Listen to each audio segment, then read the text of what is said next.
give us a mic check on that mic. John, give us a mic check. Or Chris can. Check, check. Yeah. Hello, hi Chris. Hey. Hi.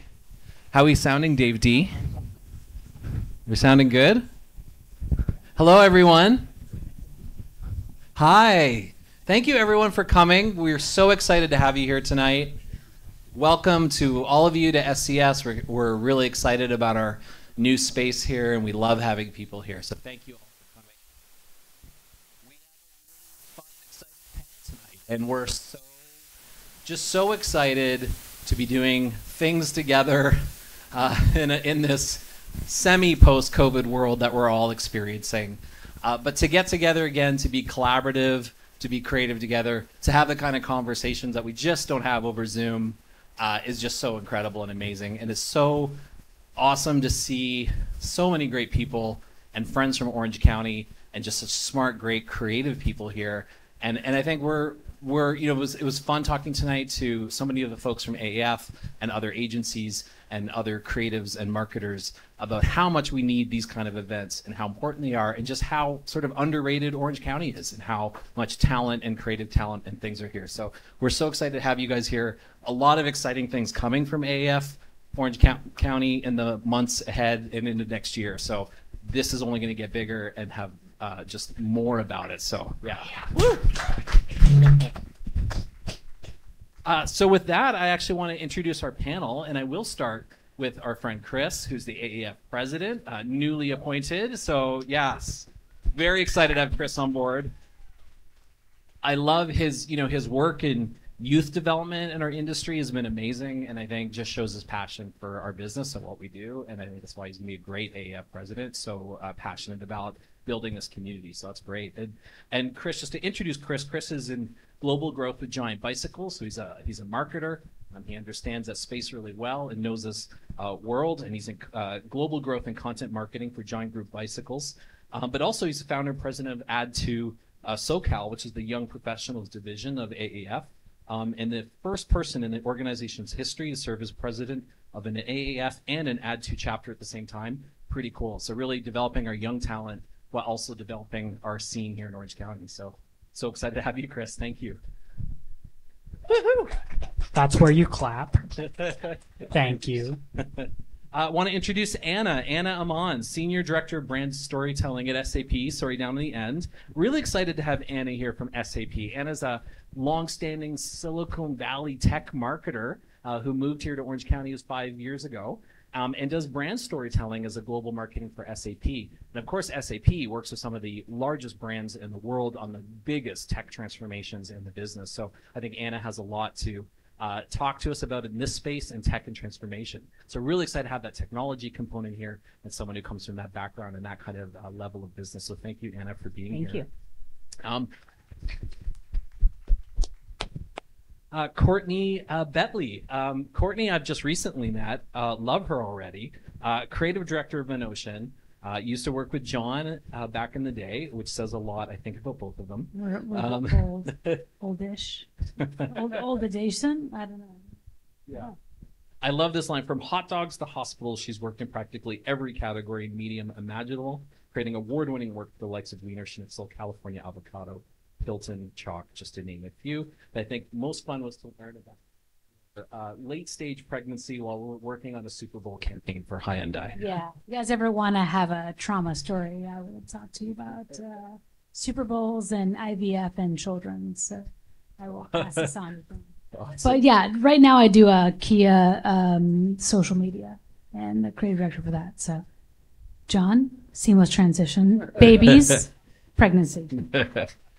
And of course, our very own John Zegowitz, a very good friend and collaborator of mine, Chief Creative Officer of SCS here at SCS, John Zegowitz. John brought me into this business here at SCS. I'm forever thankful. Our daughters were friends in Laguna Beach, and that's how sort of all of this happened, which is pretty cool. But yeah, John is an incredible creative director with a deep background on all forms of brand storytelling, and has worked recently in the likes of Boost Mobile, NHRA, Blizzard Entertainment, many other brands here at SCS. Say hi, John. Hi, John. And I just want to say, I know this is a real event because Hank Blank's here. So Yes. we know it's official when you see Hank Blank in the audience. Definitely. Love that. Well, today we're going to be talking about change, technology, and creativity in tech and transformation. I think we are, in these last 3 years, have been a time of unprecedented change. Here in 2022, we are still navigating a global pandemic with a war in Ukraine, supply chain disruption, rising inflation, and that we're now starting to see impact consumer confidence and spending. Recession is being proclaimed almost daily in our business, forcing brands and marketers alike to strategize their efforts. It is an incredible time to be in this business, to be in marketing, to be in brand storytelling. And if nothing else, it is absolutely time of tech and transformation, unlike probably any time in our history. And if anything, that is as much, it might be scary for some and overwhelming for others, but it's also a tremendous opportunity for us to help our brands, our clients, to help our businesses and ourselves navigate through this time together as a community. So we're going to talk about tech and transformation today. There's kind of 3 themes we're going to focus on. One is around change. And how that change is impacting who we are and what we do. The other is around technology and how technology at this particular moment in time is driving just incredible opportunities from AI and predictive analytics through to Web3. We just are in a very interesting time in our space. And then finally, creativity. We have 2 incredible creative directors at the table here tonight who are really thinking about how creativity and thinking creatively works at this time in transformation. So I'm going to start out talking about change. And my first question that perhaps I'll direct to Anna. Anna, in your work this year, how has this change impacted what you're doing in your business or what you're sort of seeing with your sort of Fortune 100 kind of clients in this space? So as context, a lot of folks have not heard of SAP. We're that company that makes businesses run behind the scenes. And when I looked up this number today, I was shocked. 80% of the global commerce touches an SAP system. So while you may not have heard of us, chances are the companies that you're doing business for, the products we are consuming, they are SAP customers.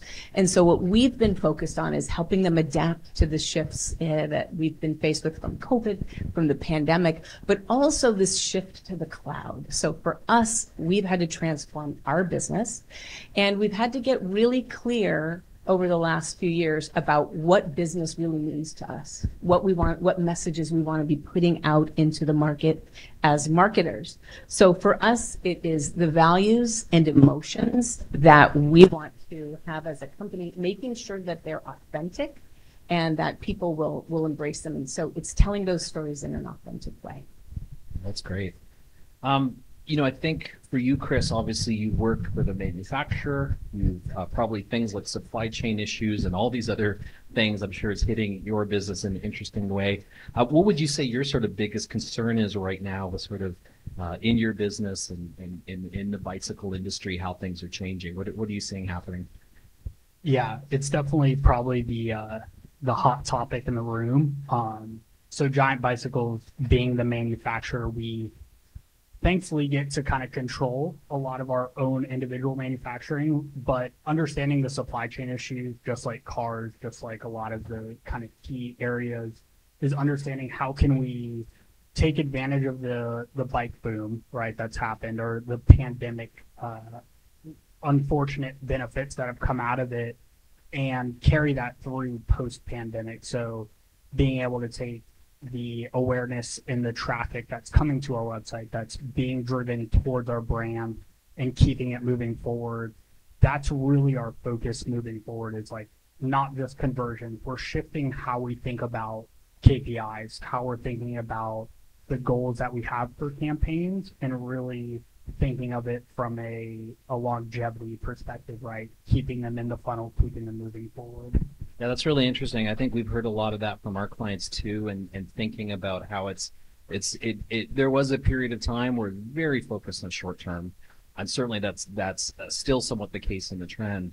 But I've noticed that too. There's a bit of some conversations happening about the importance of the current customers how to keep them, engaged, and how valuable our customers are long term. I think Courtney, for you, obviously with your role on Kia, and you're really on the front lines of social and where consumers are moving. And obviously there's been a ton of change there, right? And I know we talk in our agency about how, the new walled gardens are no longer Facebook and Google. They're actually moving towards Disney Plus and Discovery Plus and TikTok, right? And it's amazing how consumers are sort of moving to where their eyeballs are and where they want to engage. Maybe tell me a little bit about the change you're seeing in your business. First of all, I'm absolutely upset that you all are looking at me and not your phones right now. But thank you for the sweet people that laughed at that joke. I think what we're looking at is it's really a platform switch, right? So the narratives we're telling, the stories we're telling, they're the same. They're trying to connect with customers. We just have now more platforms to connect with. So to your point, right? We're looking at different platforms in a way that we're never really part of the conversation, and we're kind of almost merging that. I dare to say edutainment, which Skylar, strategy friends back in the day. But really what we're trying to do is we're connecting into this new space of how do we meet people where they are and how do we make it relevant? And I think that's the biggest thing that we're trying to do right now. We have all this data, we have all these insights, but what we have to do is how can we make the average person's day better with our brand? So what we're trying to do across the board, whether it's a long-form documentary, whether it's micro content, whether it's, especially in that social space, how do we make someone's day better with our brand as the catalyst? And that's something we're really having to think about in a way that we've never had to do before, which I think is both, John and I have talked about it, is exciting and scary at the same point, right? So as a creative person, how do we make relevant content that's fast, that's interesting, and that connects? And if we're looking at it, whether you're looking at your phone for 2 seconds or you're looking at your phone for 30 minutes, your phone is now kind of the conduit to how you interact with the world. And we're trying to make relevant content that connects with you. And it is, I will not pretend that it's not a challenge. It absolutely is a challenge. But I think if you have the right insights, if you understand your audience, you'll be able to make some interesting work across the board. So what I'm saying now is it's a wild west a little bit, and we're doing the best we can, but I think it's an exciting challenge, and I'm sure John has some thoughts on that. But if you think about right now, how many platforms are you on, and how many do you care about? And that's what we're trying to find here, and we're trying to do work that matters. I haven't been around Peter in for 5.5 minutes, so I'm just happy that it was listening to you. And I haven't had to clap or jump. So I'll pass this along to John, but I think ultimately we're in a very special space and we can actually do work that makes people's days better. And I think that's the ultimate thing there. If you look at CAN, what we're talking about, it's how can we make someone's day better via our brand and make it relevant to their day. So it might be very niche, but I think there's a great opportunity there. So we have the data to know, what can make a human being's day better at 9 in the morning, at 10 p.m. I see that every day, even with my child, with our apps that we have. So I think we're in a very unique space, not just work, how do we sell, but how do we improve the world around us. So John, I imagine the next question is to you. I don't know for sure, but I will hand this. You're on to something. I think that the idea around relevancy has changed, and being relevant now is a lot different than what it meant 5 years ago. So, John, with the change that's happening now, with what you're seeing with all of this change and being relevant, what do you feel brands need to be focused on to bring that relevance pragmatically to their business? This is really intimidating because there's a bunch of SCS creatives back there. So if I get this wrong, I'm going to get totally skewered. You are outside of Hank Blank. You are the OG in the room. So help us all out here, brother. God, HR. So I think that in terms of relevancy, not a lot has changed throughout the year, right? In the end, what we are doing is really providing interesting content to people, right? It really does boil down to, can we capture their interest? Can we be relevant to their world? The only thing that's really changed is that we understand their worlds a lot better, thanks to, all kinds of data, thanks to all kinds of analytics. We really have a better understanding of what their world looks like, where to meet them, and also we as creatives can use that data to make sure that the conversations we're having with them are not only relevant, which is probably point number one, but is inspiring. So we need to make sure that whatever conversations we're having with them, we're using that data to make sure that the conversations are relevant and inspiring, and we're doing that through shared values, through I hate shared values actually, shared passions. So Skylar, yes, I know. Through yeah, we're going to shout Skylar a lot. But anyway, the whole idea really is to just make sure that you're on the same page as your customers, and you have all the data now to ensure that you're able to do that. And I think that's where the big change in relevance comes from. Awesome. Let's talk about technology a bit, because that's really coming into play right now. And 2021 last year to me felt a lot like 2007 when we had these new platforms and these new things, and social media blew up, and suddenly we were doing everything differently. We had programmatic media out of left field, and suddenly the whole world changed in 2007, 2008. And that's essentially what happened last year in 2021, between AI, between Web3, Metaverse, with new platforms, with the social zeitgeist moving to TikTok, to just massive amounts of change and how consumers interact with technology and how important technology is in our marketing. So I'm going to maybe just open up the group to see who wants to answer first, but sort of, what technology are you seeing that's interesting, compelling, that we as marketers and brand people really need to be thinking about and practically thinking about in our business and our brands? Yeah. So I'll start from the area that I know best, me being a marketer and in the software side, and it's the idea of a customer data platform. And we talked about insights, knowing where your customers are. You can't do that unless you have a 360-degree view of your customer, how they're interacting with you in your service, how they're interacting with you with the products, what their anticipated demand is going to be, and really how you meet them in all of these places. So from where I sit, technology is the enabler to allow you to really understand your customer and to take action in the areas that you're doing. Yeah, we're seeing incredible transformations in paid media, for instance, where first-party data, clean data rooms, partnered with segmentation and personas from platforms like Disney Plus, are sort of changing how we reach people, which is really interesting. So own data, customer data, platforms, brand platforms becomes increasingly more important, which is interesting. Yeah, John? Creative. I mean, when I start hearing some of these terms, Jeff talks way over my head. Jeff sees the matrix, I always say. But when it comes down to where it comes to us and some of the more interesting platforms out there, we're always looking at ways where we can be more entertaining, and obviously the big one that everyone's talking about is the metaverse, right?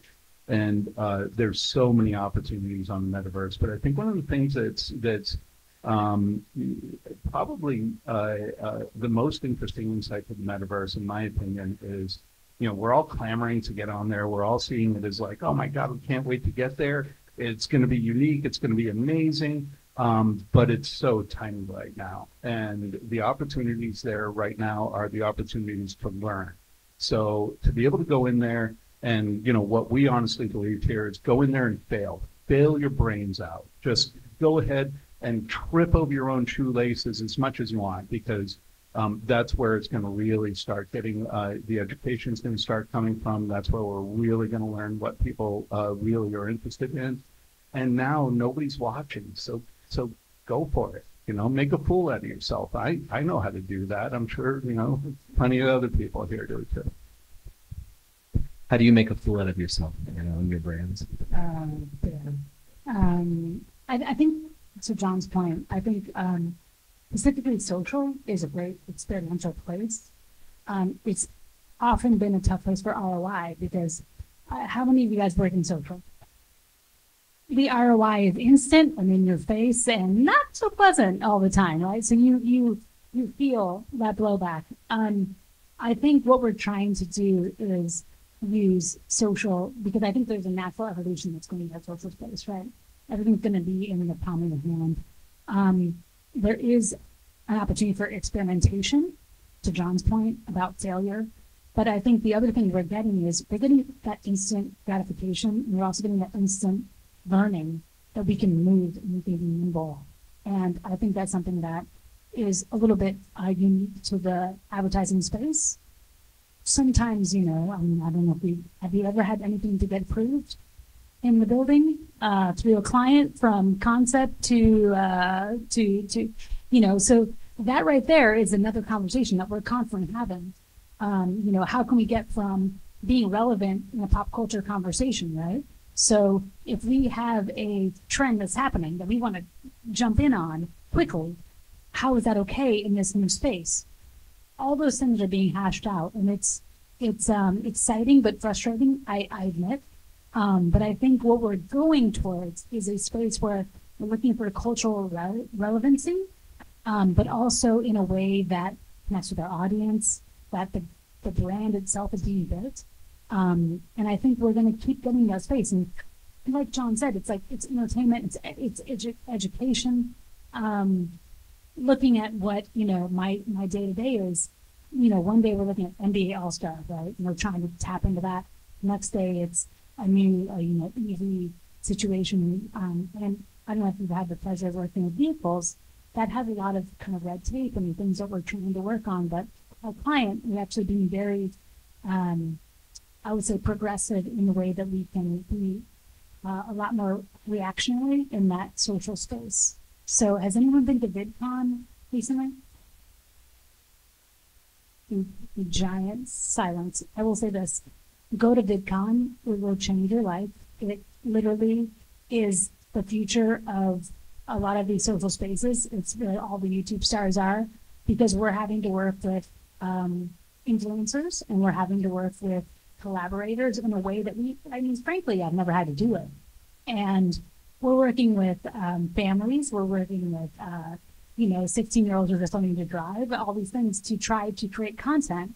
So I guess one of the things I would say, never been to VidCon, go to VidCon, it will change your existence. And and it will actually kind of give you like a fresh perspective on what creativity looks in the future. Because I think ultimately it's going to be a really collaborative space. And I think that's the big thing that, I will say as creative director, you want to drip on, but collaboration is the future. And like we talked about change is inevitability, and you're going to get left behind or you're going to move and evolve. And I think that's a big thing, especially we're talking about tech and transformation. We have the platforms, but are we going to be bold enough and humble enough to collaborate to make content that's relevant to this audience? That I don't know if you've ever had a 4-year-old watch a video of another 4-year-old open up a box of toys, but that right there should tell you we're working in a new environment. So. Yeah, I think, it's interesting. Technology has, I've got a question for you, Chris, here for sure. Technology obviously has not only changed how we do marketing, it's changed where the voices come from, right? It's not built in a boardroom and goes direct to TV. There's some of that, but so much of it's about collaboration with creators, right? We're seeing a huge shift, and we're seeing, for instance, Gen Z not interested in advertising, not engaging with ads. Really influenced by the people around them and their social channels and so on. So working with other consumers, working with UGC, working with influencers is the new way forward, without a doubt. We all know that, and it's a major move. It's a major change for all of us, and certainly the bike industry has been hit in a huge way. And so where again, where athletes and influencers have always been important, but obviously. Critical these days. And how are you sort of seeing content marketing play out and influencers, talent, athletes in your business? First, I'd like to point out as a proud Gen Zer that in 2008, I was 10 years old. So just to thanks for that, everyone. Chris. You're welcome. That was all I remember from the first question. I was like, 2008.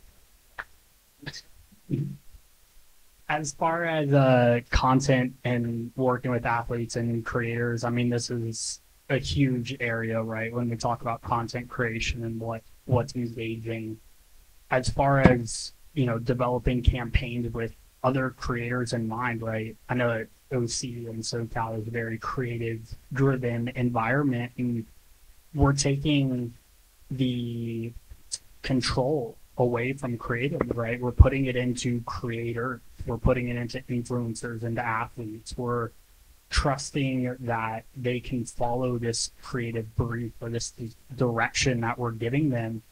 And that can be really scary, especially for brands and giant groups. We're celebrating our 50th anniversary this year. So we're very traditional, very, you know, there's a lot of history there. And so when we start talking about all this technology and all these new changes and putting the control and the conversation into someone else's hands, it's a scary discussion to have. But that's where technology, that's where innovation kind of comes from, right? It's not from what we do day in and day out. It's from the creators. It's from athletes.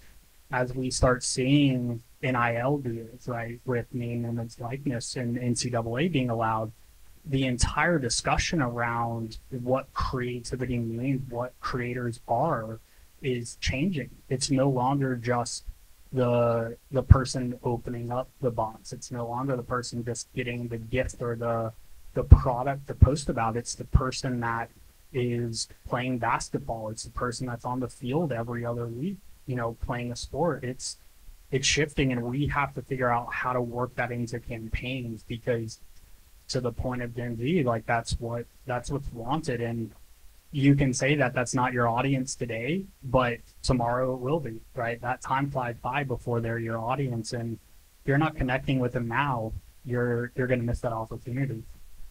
I'll direct another question at you, Chris, first, and then maybe back to Anna on the same question. Obviously, in technology, you're going to move away from sort of content side. In technology, we're seeing, you know, a huge moment right now in AI and machine learning. A lot of that stuff's in the background. We know our tech platforms, our digital platforms, our paid media platforms are running a lot of this sort of form of AI and machine learning, but we're also seeing it of our own platforms, our data platforms. We're seeing it in CRM. We're sort of seeing this come into play, personalization, automation, really coming into play right now. You know, how are you in giant bicycles and manufacturers who are seeing AI, machine learning that are coming into the business? And then, yeah, I'd love to pass the same question down to you. I feel like really this question is probably best for Anna, but I have the microphone, so I'll talk if I have to. It's a really interesting area, because when we talk about what giant group as a whole means, we are manufacturing at our core. And so we've been using AI for manufacturing for decades at this point, where, you know, it's obviously gotten substantially more advanced recently, but it continues. And now when we start talking about AI in this new aspect, it's a shift of a mindset of, like, again, the controlled portion of it, right? We're educating ourselves on new languages, new approaches to using technology, and having to make sure that it follows who we are and that we understand what it's telling us, right? Because at the end of the day, we're putting a lot of trust in this technology, and we have to believe that it's going to work. And it's not like manufacturing, which we're used to using AI for, where we see an end product right there. There's so much that happens in the back end, which I know Anna can talk to much better. So I'm going to go ahead and speak it to her.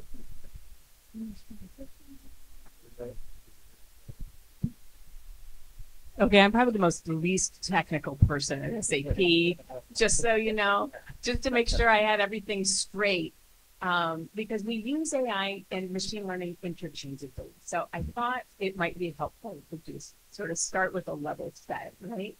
So AI is the ability for computers to think and act like humans in real life roles. So they have this intelligence built in that allows them to sort of mimic or emulate a person for what a person could do.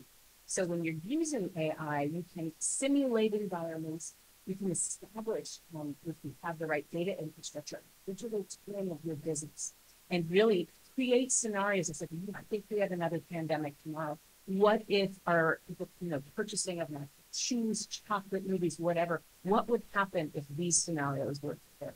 And that is what artificial intelligence allows businesses to anticipate, create scenarios around, and really play with. And there's so much that can be done. It also helps in really understanding where you're having optimized performance, and there's sort of the built-in intelligence into knowing where are my investments really serving me from a marketing perspective. Machine learning is slightly different. It's how a computer system develops its intelligence by looking for patterns, by looking through experiences. So the best example given to me that I could relate to was, I'm in finance, I've got a lot of expense reports coming my way, and I keep making the same handmade change to this expense report. Well, machine learning, the machine is going to figure out you're making the same change over and over, and it's going to optimize that process, optimize that form, and it's going to improve it.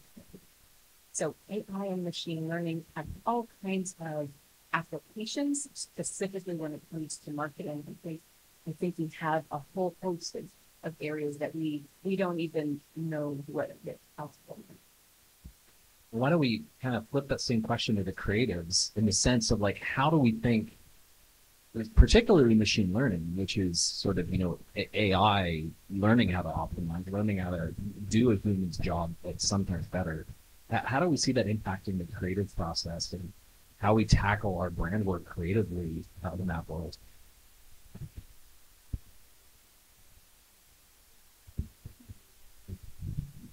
Yeah, I actually did a search when you can turn you can type in a series of words and they'll give you back a picture, and I actually typed in robots stealing my job and eating my lunch, and that is exactly what came back as a robot sitting at my desk eating my lunch. So in a way, we kind of like, as creatives, we tend to be intimidated by new things that have the potential to kind of set us aside or take over certain aspects of our job. But there's really, it's actually really a pretty exciting opportunity. I mean, every one of these changes that comes along, you might hear a lot of rattled bones and fear in the beginning, but it's fun. It's a tool. It's like it's your new brushes. It's your new pixels. Have a ball with it. Take it. There's some nerd out there that put it out there, and I'm not bashing nerds. I'm certainly a type of nerd. But then it's for us to kind of, as creatives, to turn it into something amazing. And a great example is Jeff and Skylar sat down and decided to write an entire article through AI. And while it had a lot of, awkward little turns of phrases and such, and you had to tweak it, really, really fun experience in whole, right? I mean, and in the end, that's what's going on right there, right now. You can see a lot of that out there. So I would just encourage creatives to say, okay, this is my new tool, this is my new assistant, this is what have you, and see what you can do with it, see how far you can push it, see how you can turn it into your own art form. That was an experiment for Forbes, of all things, and we tried to, it was an experiment. I think that's what we have to do, is experiment in these technologies and play with them. We had a lot of fun trying to figure out how to make that work, and it was interesting to see how the AI came up with citations and ideas and added to the article, and we were able to sort of pull a fast one on readers as they read this article about AI and creativity with the articles was written about AI. But I think it's that kind of experimentation is going to bring us opportunities. And to your point, like let's fail and try these things out. Absolutely. I think I'm trying to put that distance from my mouse and my shadow was. But I think one of the bigger things too with this is I don't know how many creatives you guys have worked with, but the worst thing bizarrely you can say to a creative is do whatever you need. Sky's the limit. That is awful for us. It does not give us a place of relevancy and branding. So what I've seen is actually having informed data and having a sandbox that's actually relevant to our audience allows for more creativity. So for me, the more information and the data we develop actually lends itself to more of a creative space, more of a creative creation that's relevant to our audience. And I think that's what we're trying to do. And I think that's what across the board, the tech teams to make it is. It's what we're doing is we're creating content that's actually finally relevant to the audience. Before, think about, we had 4 channels and you blast out a spot and bless them down paper that, there's 15 bourbons in and you have, it's toasted. That doesn't really work for everybody, right? So I think what we're doing now is, thank you for the 2 people that have watched Mad Men. Thank you very much. It's tasteful food. It's okay. But what I'm saying is there was a blanket thought that would reach everyone. And right now we know that everyone is not the same, right? And we're more progressive, so we have more ideologies than we've ever had. And what the data is doing is it's giving us tools to connect in a way that's relevant. And I think ultimately the technology that we're afforded is going to make for a better connection to our audience.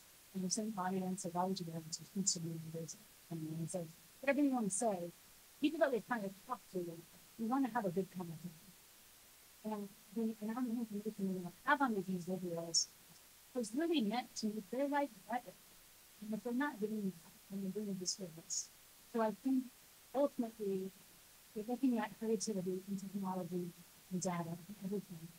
The end game should be how can we make the people in the minutes of the more relevant conversation, how can we for a daily life study, and how as a brand can we use them. And I think what we've seen is we have those tools, when we do those tools, we'll be advanced. So whether it's just McDonald's, we've seen the crazy stuff they're doing anything there. At McDonald's, what they're trying to do is make right? I think it's very, very smoldering, well trained thoughts. But what I think what we're doing creatively is using this data to make individual lives better. I think that's across the board. I think you probably agree across the board, right? Like what we're doing was, how can we make people's lives better, or else they're going to be irrelevant, right? I mean, that's the, let me pass this along. Saying, and it reminds me of a movie that I saw 15 years ago, Tom Cruise fans Minority Report.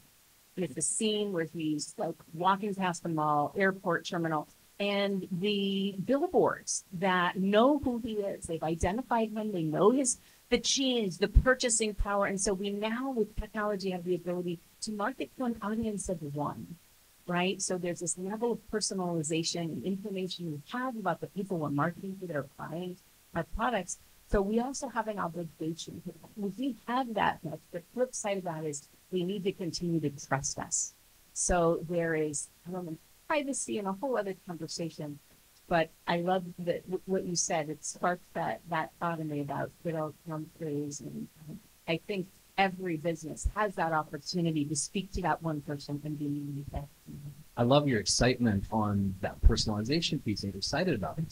This change, you mentioned it could be scary, but there's a lot of exciting things happening. I think we're at a moment in time in history unlike any other, and everyone here and on the floor and in the room on the front lines of this stuff. We're all the ones driving and stuff forward and doing the work. So it's really exciting. So yeah, I'd love to hear more about what you're really excited about coming up and what's getting you excited about this new space. Well, I don't get excited. I honestly, the thing that I'm most excited about is, I don't know if you know this, but I'm a little old. So I love seeing like my team, and our interns who are coming in with incredibly new points of view and incredibly new backgrounds. I mean, they're growing up in a world that I couldn't have fathomed, right? So their entire world has been digital. They're learning digitally. They're it's integrated into their lifestyle. Like like somebody from my generation, or I can kind of understand it because it geeks me out a little bit. But I talk to a lot of people who have no idea of how to kind of get their heads around it, and get their heads around how things are changing so rapidly. So that's what kind of geeks me out, is hearing from the next generation, and hearing what they're doing with things that frankly are just kind of science fiction to me come to life. And it really, really is exciting. I'm seeing things happen that when I was younger, I could only imagine. So I want to see that stuff happen. I want to see my team bring it to life. I want to see us, on the forefront, having fun with this every day. And so that's the thing that keeps me out, is what you guys are bringing to the table. Stop that smile, Skylar. I know you're just like, Skylar's making fun. Yeah, maybe Chris, to wrap us up, in the same vein of what's exciting about the road ahead, but what's, as AAF president in Orange County, what's exciting for you in this realm and technology and creativity, but here in Orange County and with the community here?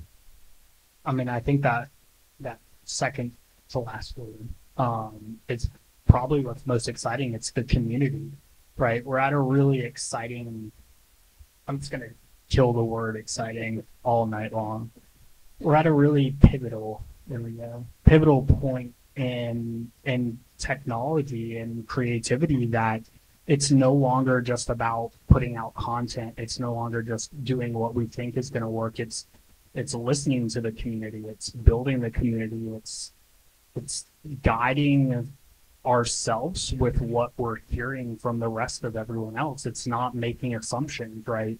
We talk about social media, how it gives everyone a voice, right? We hear all the complaints, we hear all the criticisms when there's a logo change, when there's a new logo, when there's a new brand. We hear it all, and we can choose if we want to dismiss it as just annoyance and an issue, or we can listen to it and let it guide the next direction that we're going to make, the next step that we're going to take. And to me, that community is what's most exciting. It's letting that guide everything else. It doesn't matter what technology, strategy, creativity, whatever it is, the people are the shape of it. They're shaping it. And that's something that I think, at least in my short lifetime,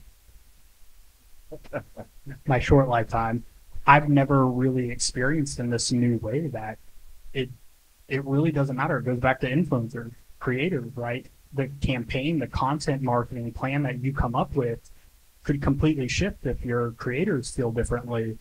It's something that we've never experienced before, and it might be the biggest opportunity that we have as advertisers moving forward. No, I'm sorry. I believe everything that Chris was just saying. The one caveat that I would add on to that, and I totally agree. It's community from here on out. Brands are not owned by the CEO anymore. They're owned by the people and their customers, and their customers are so integrated within the brand, and they really determine what the brand looks like as much as the brand does these days.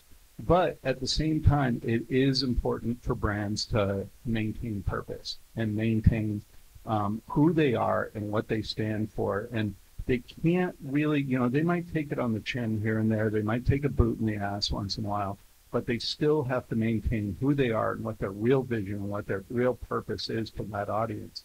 And it's okay to say, hey, you screwed up. Hey, we failed here or failed there, and reset, and make apologies for it. But always maintain what your purpose is. Your purpose can evolve over time, but you can't just be reactive and change your purpose. I'm looking for final thoughts to wrap up. Maybe Courtney and then Anna. Well, give us some insight. On that note, I don't know if you ever talk with me. So if you guys want to buy me a drink, So that's like a cool segue.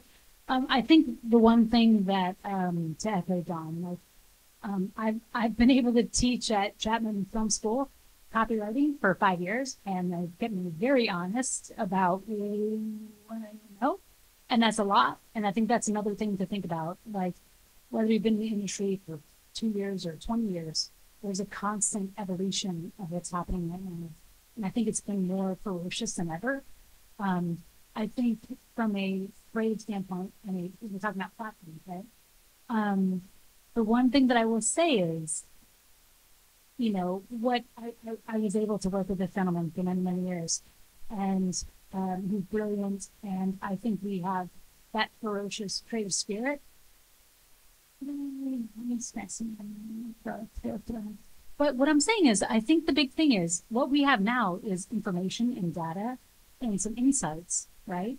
That you can make and craft content that really connects with this crew of people, whether it's on TikTok or if we're having to do like, who's on TikTok? Okay. Who's done a TikTok story? Because that shit happened 2 days ago, right? So, excuse my language, but literally that's how quickly things are happening, right? So, it's a constant, ferocious churning of content that we can really connect with our audience, and we have the data.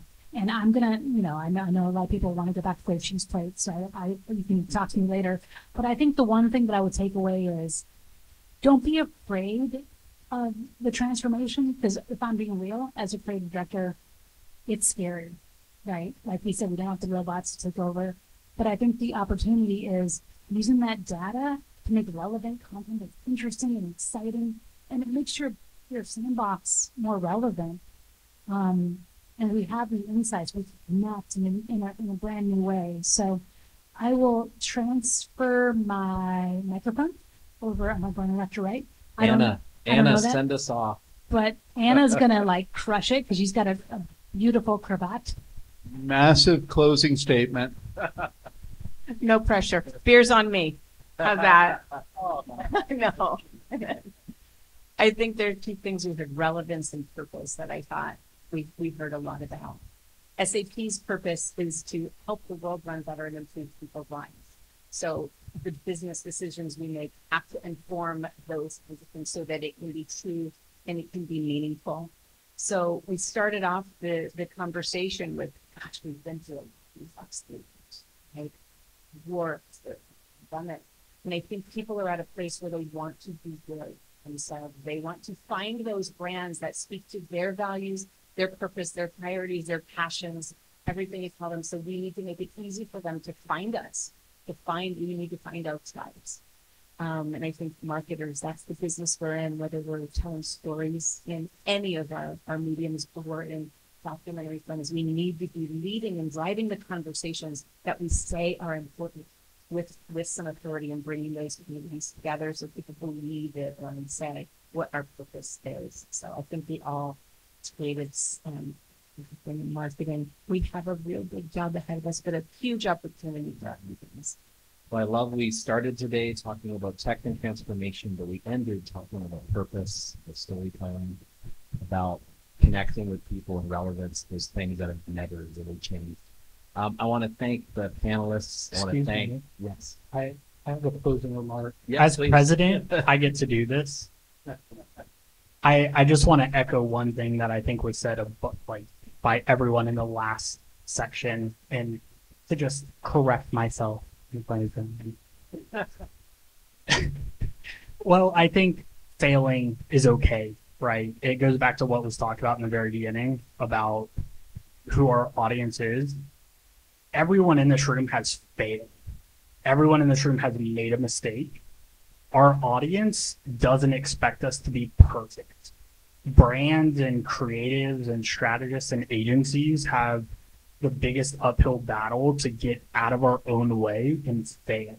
As a brand, I would love for my agencies that we work with to tell us that it's okay to fail. And I think as agencies, you have the responsibility to direct the brand that it's okay to fail because your audience is failing. We all make mistakes. it comes down to owning it and correcting ourselves and becoming better and doing better work in the future. And no, I was We do need to wrap up here. fine. Nice transition. Okay. Thank you, panelists. Thank you, AAF. This community, thank you very much. We're very excited about doing more of these events, getting together more often, and really building the community here in Orange County. We have incredibly smart, talented, creative people here in Orange County. We're excited to really celebrate what we're doing here. Thank you, everyone. Grab a drink. Cheers.